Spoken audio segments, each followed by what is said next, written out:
Die Hochzig mit Damp vom Karl Rede. Der Hannam vom Dahlhof hat Hochzig. Ein Bosch voller Schnärkel und Hips.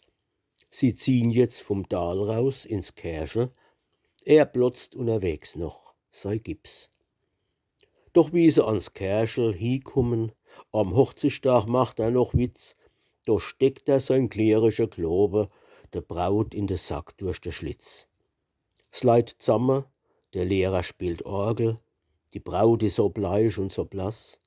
Der Kärchelchor singt ne ein Liedl, die Leut, die stehn bis auf die Gass. Und wie sie dann knien vom Herr Pfarrer am hochheiligen Hochzigstag, da steigt aus der Lisbeth ihrem Rockschlitz wie Opferdampf bläulich Drach. Jetzt stummt so wit Frau ihr Nachbarn, schrunzlige, gel wie a Quitt.